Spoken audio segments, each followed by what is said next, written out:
What's up, y'all? It's Shanisha, and we're back for Real Talk Tuesday. So, y'all know each and every Tuesdays we drop fire conversations, discussions with guests who are more than equipped with the information to share with you guys. So this episode is no different from any other. You're going to be very well educated, empowered, definitely armed with tools and resources of that nature to be able to support you in your growth and development, and just good talk, good conversation, good listening. So our guest is going to discuss with us, again, like I said, some fire insight and details.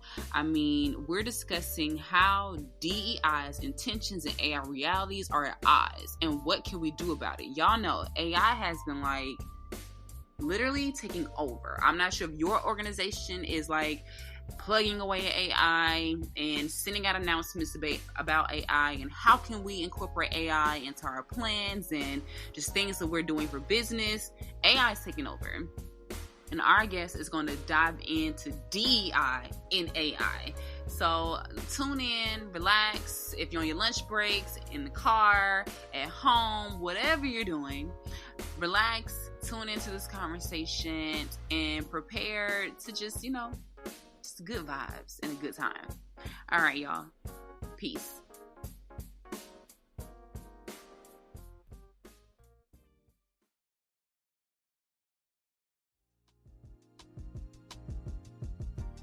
What's up, y'all? It's Shanisha from Living Corporate, and we're back for Real Talk Tuesdays.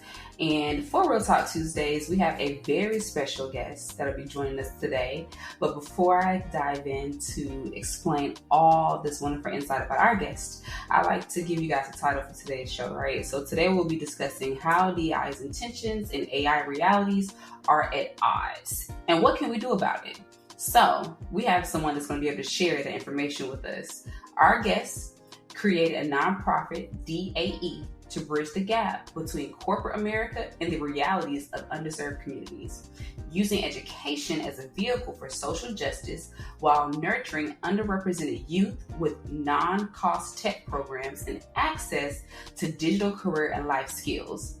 He also founded U of Next, is on the faculty in the University of New Haven's Graduate Psychology Department, and has 25 plus years of advising corporate executives and entrepreneurs. His past clients include Pfizer, Facebook, HAI Group, Siemens, Novartis, Deutsche Bank, United Rentals, Yahoo, American Express, and many others. Let's just say we have someone here who's definitely certified and vetted to share with you guys a plethora of information, right? So let's welcome our guest, none other than A.M. Bhatt. And welcome to the show. Thank you. Appreciate the invitation to be here. Looking forward to the conversation. Yes, I'm excited to dive in. So you have a lot of experience that I'm super excited to hear about. So this is me, I guess, you can say a little bit of the nerd in me. I want to know so much. But first, before we dive into those things, your bio is just only a small snapshot, which small and big, right? Because you've done a lot and very impactful work. But could you share with our listeners, who are you? Could you share with who is A.M. Bhatt? Oh, interesting. Who am I? I mean, my fundamental self-conception is I'm an artist. From a young age, I've used art and the kind of ontology of artist as a frame for how I approach the world and approach life. So fundamentally, I'm an artist, and what that means is that my job is to look beyond what is rational, logical, known, and proven, and to, in a rigorous and responsible and committed way, create something that's impossible in the context of what is rational and logical and proven. I like that. I love the wordsmith and how you put that together. I mean, it sounds so exceptional and so much very true. So, with that, how did you come about with DAE? How did that come about? Where was that birth from? Just share with us a little bit more about DAE. Sure. I mean, at a more practical level around who I am. So I'm an immigrant to this country as a very young man, as a 7-year-old with my mother. We were what we now call undocumented. Came from India. Um, the great conservative icon Ronald Reagan gave us citizenship. I love saying that as a lifelong progressive. I just love that Ronnie gave us citizenship. Um, And after college, I went off and yeah, I worked internal for a bit. I worked for Wunderman Cato Johnson. I worked for Hachette, and then I worked for GE Capital, and then at GE Capital at the ripe old age of 25 or so, I said, okay, I'm never working for anybody else again. And I launched a company with a couple other with a couple of colleagues, partners. That was a consulting firm that we grew to about 100 employees and then sold. And since then, I've had 2 other advisory firms. And so the advisors, so this is all getting to your question. So the advisory firms are all focused on large scale change, innovation, basically doing impossible things, industry level change, product line change, that sort of thing. Heavy in pharmaceutical, heavy in technology, fairly heavy in financial services across Europe, a little in Asia, certainly across North America. And so now this gets the answer to your question. In the 25 years of doing that work, I met a lot of great people. I met very, very, very few people who kind of fit the mold of the kind of classic cliche, evil corporate, whatever. I just met human beings and with all the human flaws and the human gifts. But in the vast majority of executive rooms, I almost never would meet somebody who knew what it was to be an immigrant.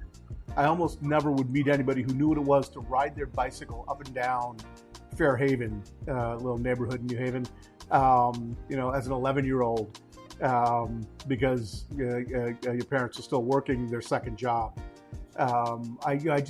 They all came from a fairly narrow set of backgrounds, and they all, for the most part, didn't look anything like me,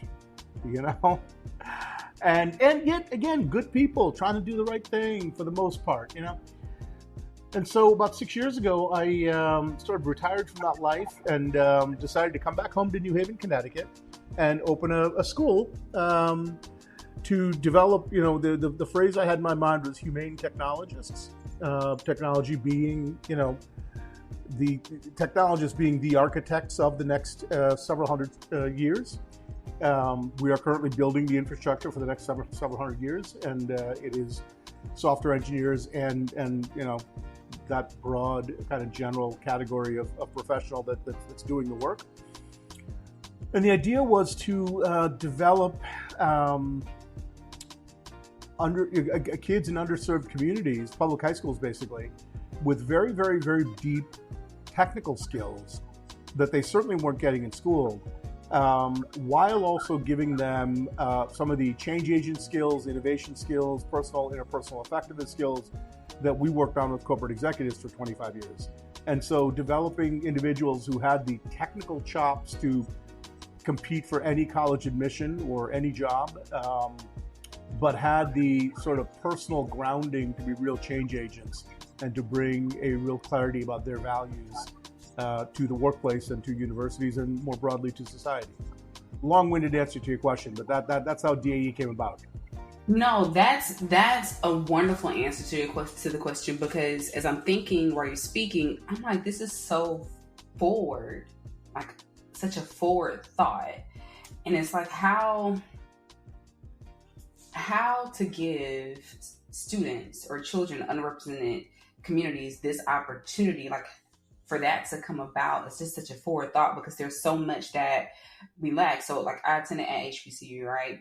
Grew up in a not so poverty, not really poverty stricken, but a not flourishing type community, right? So mom working several jobs just to get things, food on the table, make sure that we never went without, and that whole nine. So there was a lot that took place there. And to be able to be provided these types of skills, right, that even after college, many of us lack, I think is very huge, and it's placing the students so many years ahead of their time. Like, this is super innovative. So Thank definitely you. shout out to you for giving the students this opportunity. Like this is huge. That's really huge. So help us understand your quote of technology is not values neutral. What does that mean? Sure. I mean, listen, a couple of simple examples I use, and at this point, many people know these examples, but I'll say them anyway. The first you go to public bathrooms, and the sinks now, for the most part, are all sensor based, right? You put your hand Mhm. underneath, and water just starts. Do you know that the first generation of those, and many, if not possibly most of the ones still installed, do not recognize your skin or mine? It has a real hard time. And if you're a black or brown person listening to this, pay attention to how much longer it takes for water to come out of that sink for you, and That then pay attention how long. true. That is so, Yeah. I'm sorry to interrupt, but that is so true. You try Yep. again, try Yep. again. I would have never Pay, thought of pay attention to how long it takes for a Caucasian person. It'll be the first try. Now, that's not anybody doing anything sinister.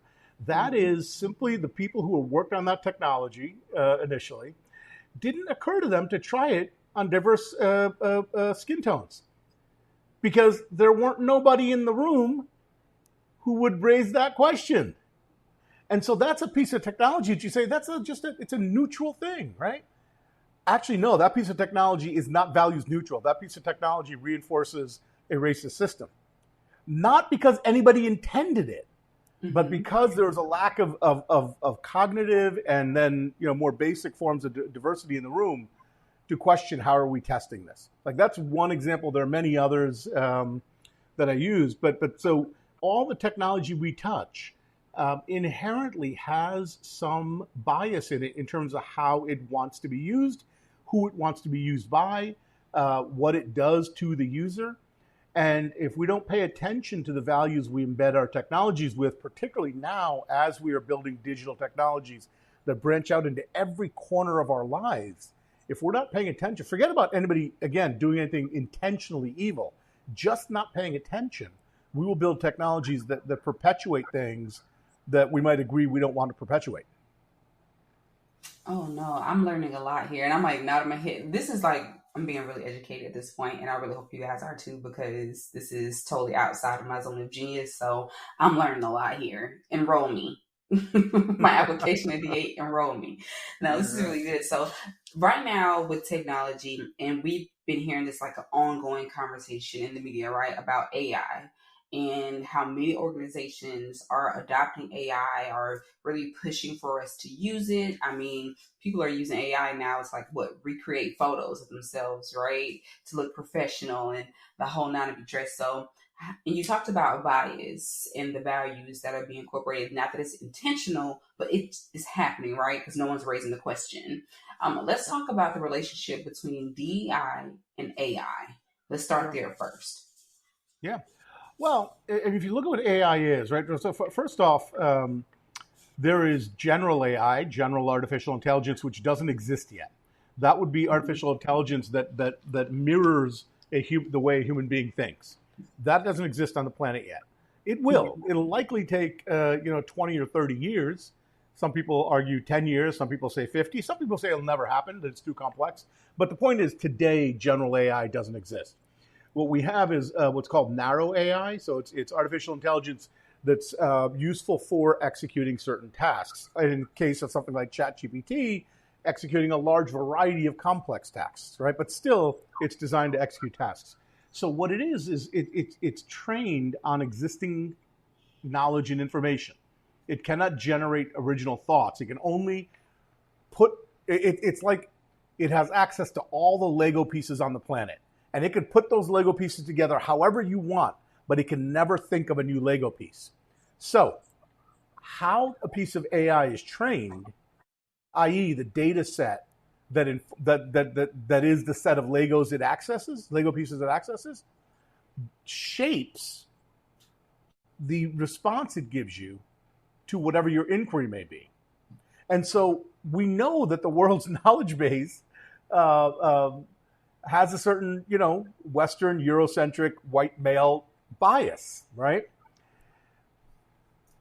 again, even if you take nefarious evil intent out of it, just by default, by the way we've kind of developed society the last few hundred years, that's what it is. We emphasize Greek philosophers over sub-Saharan African philosophers who maybe have marginal writings that are available, or over Tibetan thinkers, or over that's what it is. And so if a piece of AI is trained, if you're unclear on how a piece of AI is trained or what the data set is drawing from, you're unclear then on what biases it's bringing to the work you're having it do in the organization. And by its nature, it's not pushing for more diversity, it's reinforcing the mental models that you already have in place. So at a broad level, that's a big concern around diversity in AI usage. So how are the two at odds? I'm hearing you say about organizations training as far as the AI and it reinforcing some of those things, but how are the two at odds? Well, I mean, listen. Imagine that you hired. Let's say you're hiring a trainer, a human being for your organization. I mean, this is a genius level trainer. Graduated top of their class in some organizational psychology program, whatever that is, right? But their background is exactly what I said about my experience in corporate America. Their background is culturally very narrow, right? They're a good person. They mean well, but their background is very, very culturally narrow. And now they're going to come in and work on training initiatives for you, right? Organizational development initiatives. Inherently, in that scenario, we would say, oh yeah, we got a concern that we got to really, there's potential for this person in an unintended way is going to create biased solutions for us based on how narrow their cultural context is, right? Well, this is exactly what we have with AI. If AI is being trained on existing knowledge, existing frames of reference, existing models, and we know that those frames of reference and those models do skew, male, white, European, then using AI sort of in a unrigorous way or an uncautious way is the equivalent of hiring somebody, a super genius, who has a very specific cultural bias, and assuming they're going to give us, diversity-friendly products and solutions. Oh no, that's a very good way of breaking that down. And I mean, just like you said, most of the trainers really that come to organizations may have a lack thereof, but not anything of intentional, right? Right. So how does AI benefit DEI intentions? Like, how can we take that narrow knowledge, right? How can we broaden it to help benefit DEI intentions? Well, I mean, listen, the AI that's around now for the most part is in a certain way it's dumb. It's like really fast. It's really deep in the amount of data that it is able to process, interpret, etc. But it's dumb in the sense of it can't really ask meaningful questions. It relies on the quality of the questions that are fed to it. And so if we're going to use AI for any purpose, DEI or otherwise, the leverage point becomes the ability we have to generate prompts, in essence questions, but prompts that, as much as possible, take into account potential biases and keep reinviting the piece of software to examine its own assumptions, though it won't actually be able to examine its own assumptions. It can at least provide you some level of analyses of the assumptions maybe that are embedded in the response it's giving you. At a more practical level, though, listen, AI is just AI is both overestimated and underestimated. I think it's overestimated right now in terms of it's like, oh my God, everything's different now because of AI. Well, no, it's a tool. It makes a whole bunch of things faster, simpler, etc. Yes. But it's what you're doing is still what you're doing to a great extent. It's underestimated on the longer horizon. In 10 years, we got some real challenges if we're not preparing. So, AI and DEI initiatives now. I mean, it's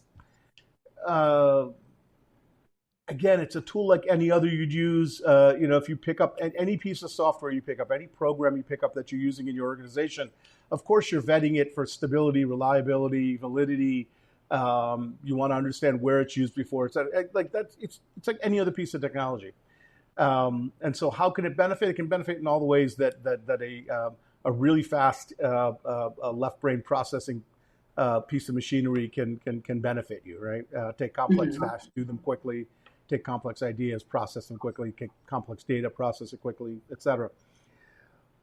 Long term, though, the work for org development professionals and organizational leadership in general is really to realize that regardless of profession, if it's not something you touch with your hands, and so most professions don't involve things you touch with your hands, they involve things you touch with your mind, as it were.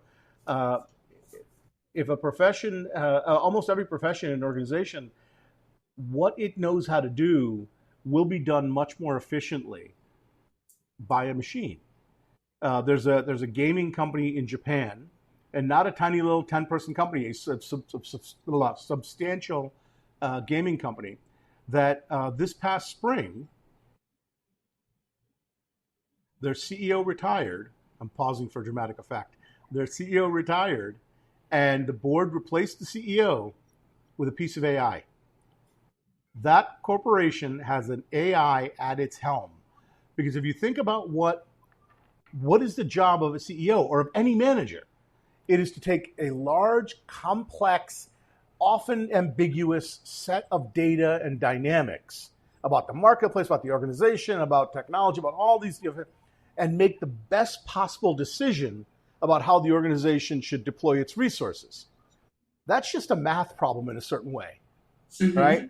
Now, there are also components about, kind of influencing others, and absolutely all of that is there as well. But on the pure business side of the value, it's, can you take all of this complex information, much of which is ambiguous, all of which is changing constantly, and make decisions about how resources should be deployed? If you put it that way, it kind of makes sense that, a piece of AI could do that faster and better because it can process, a million times the amount of data that I could. And so, and there's an insurance company that replaced its underwriters with AI. There's AI lawyers that are available these days. State of California, I believe, certified an AI lawyer a few years back for certain types of applications. And so the point is, if you're running an organization, if you're an OD in an organization, HR in an organization, you have to really get your head around the fact that the data processing, deep expertise, knowledge, decision-making, database decision-making aspects of all of your employees' jobs, it's just a matter of time before there's a piece of tech that'll do it faster than they can and better than they can. And the work that you have is developing human beings who can ask good questions, rigorous, creative questions of these machines. In essence, a way to think about it, a way I talk about it is, soon, every one of your employees will have their own company working for them. That piece of AI is, in essence, like a team of employees. There's a piece of software out there you can check out, your listeners can check out, called Agent GPT. What Agent GPT is if you have a GPT premium account, which is like $20 a month, it's worth doing if you can swing it just to play with it. But Agent GPT, AGENT GPT, you give it a task, and it spawns new AIs. And so we gave it, the first time we played with it, we gave it the very simple task of, we're opening a new campus in Manhattan next year, Midtown Manhattan. Develop for us a 12-month pre-launch marketing strategy. It didn't answer that question. What it did is it took that question and broke it down into parts. It said the marketplace for after-school high school we give it a little more detail. It's an after-school high school program. It's technology. We give it a few, So it didn't answer the question. It first took one part of the question, after-school high school programs in Manhattan, accessible to public school students, and it launched an AI to go research that question.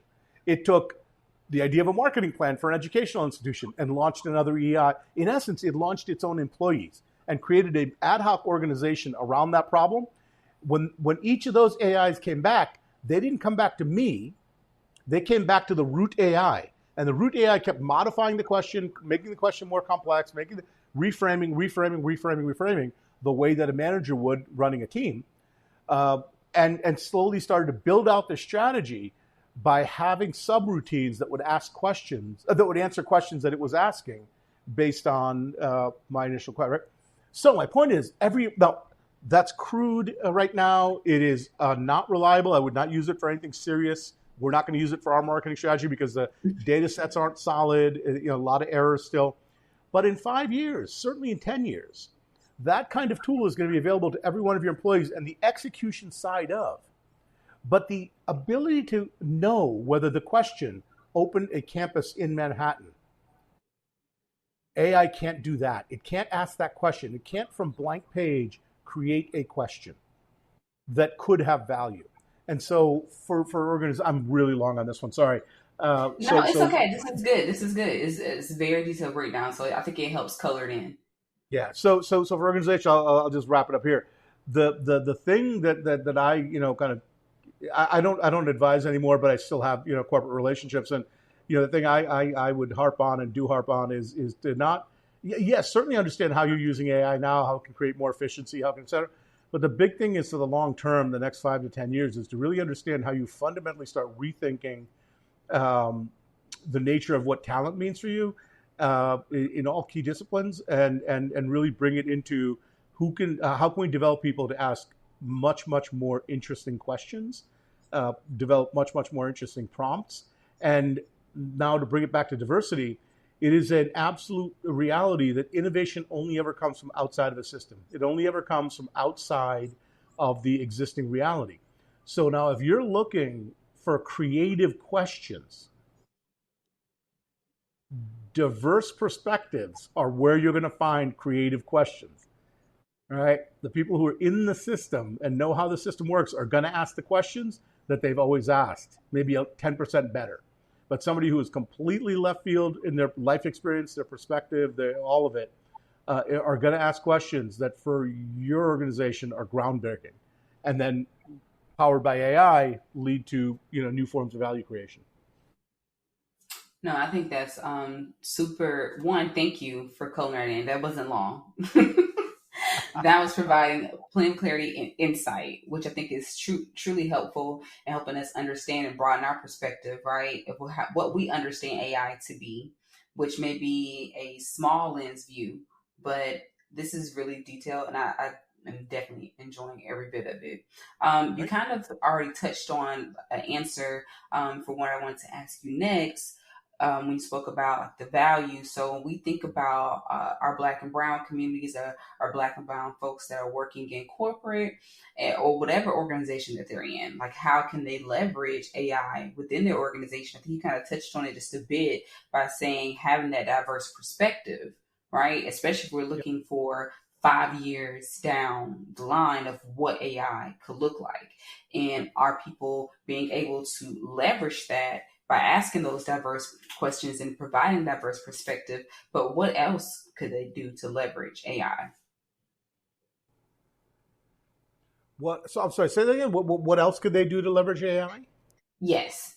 I mean, interesting. There are no end of sort of tactical applications out there. I mean, there are.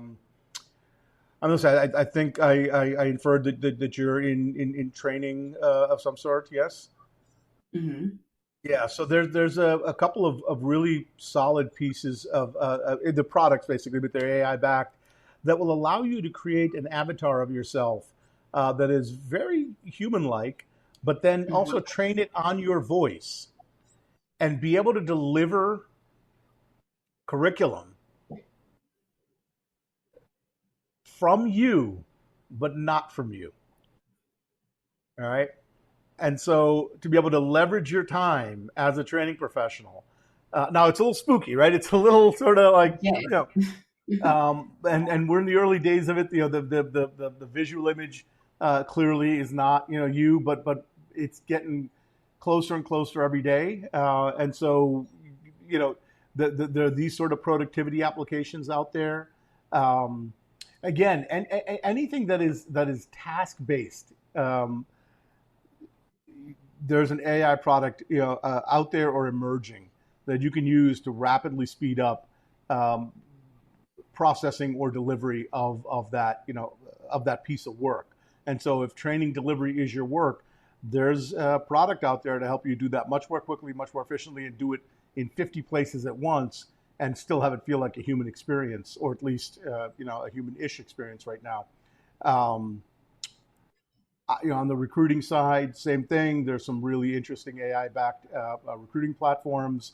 So it's sort of this thing is moving so quickly. It's sort of like asking how can a computer help you, right? Like there's almost no application at this point that somebody isn't playing with, making more efficient and more scalable through some version of narrow AI tool sets. But again, it's going to get really interesting in another, whatever it is, 5 years, 3 years, 10 years.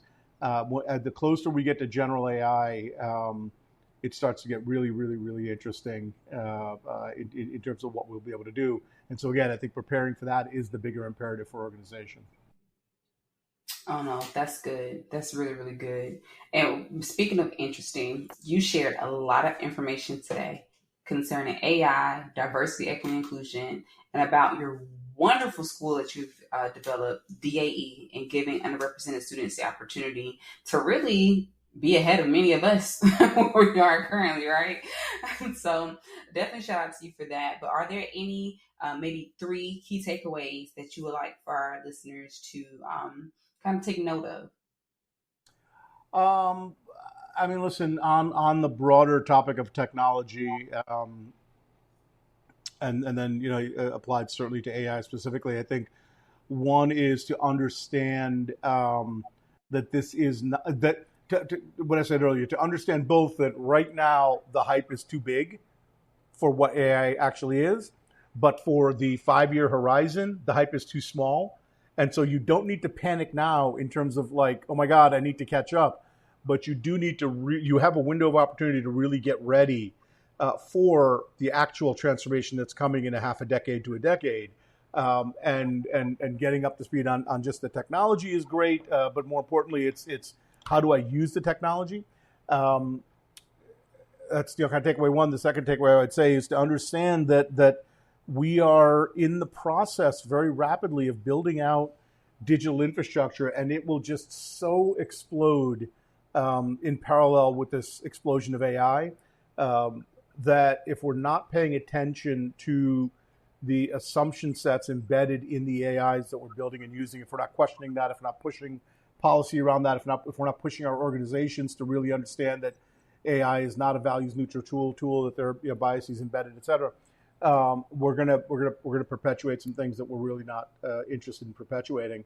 And then the third thing I would say is that at least in my lifetime, and I think in everybody who's listening's lifetime, um,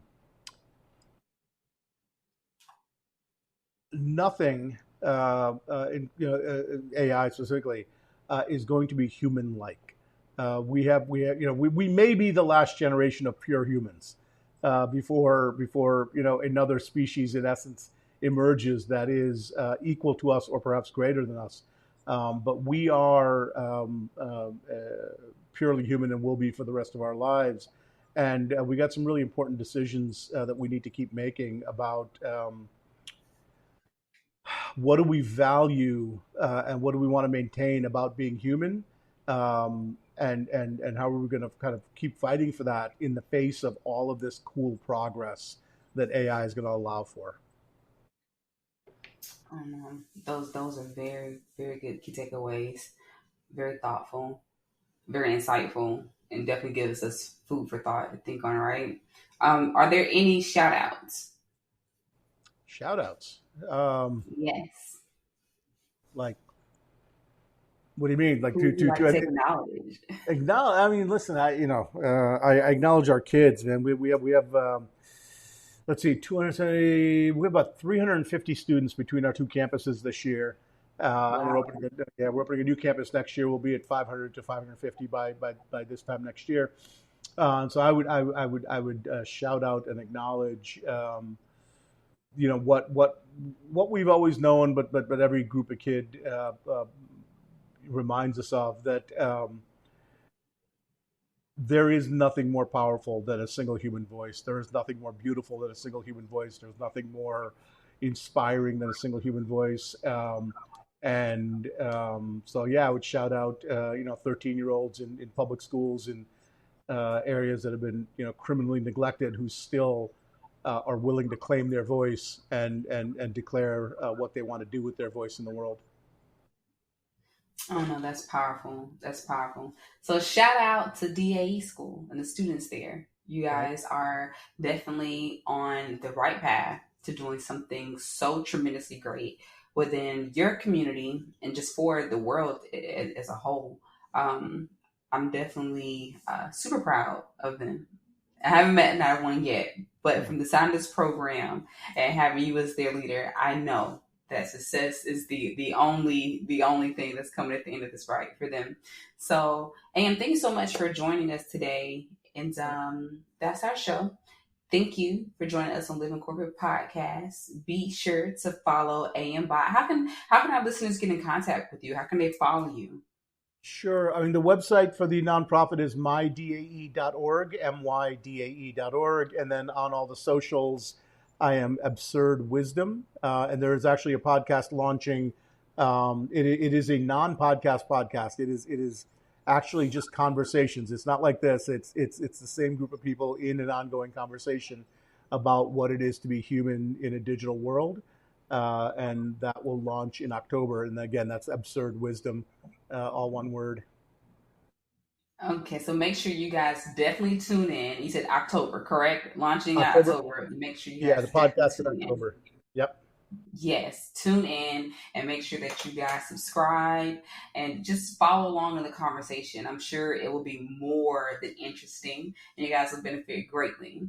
And also make sure that you follow us on Instagram at Living Corporate, our Twitter, or now formerly known as X, livingcorp_pod, and subscribe to our newsletter through the www.livingcorporate.com website. If you have any questions you'd like for us to answer in the show, make sure you email it to us at the Living Corporate Podcast Gmail. This has been Shanisha, and you have been listening to AM Bhatt. Peace.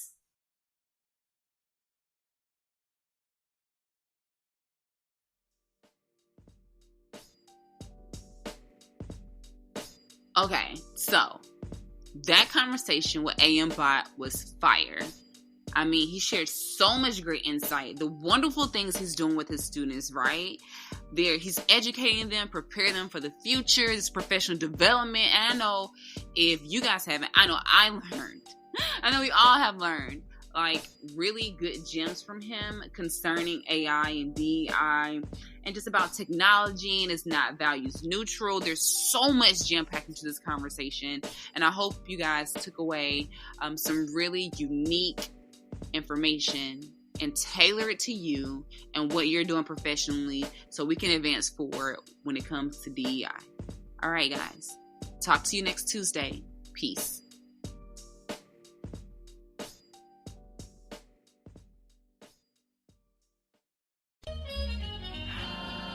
Living Corporate is a podcast by Living Corporate LLC. Our logo was designed by David Dawkins. Our theme music was produced by Ken Brown. Additional music production by Antoine Franklin for Musical Elevation. Post-production is handled by Jeremy Jackson. Got a topic suggestion? Email us at livingcorporatepodcast@gmail.com. You can find us online on Twitter, Facebook, Instagram, and living-corporate.com. Thanks for listening. Stay tuned.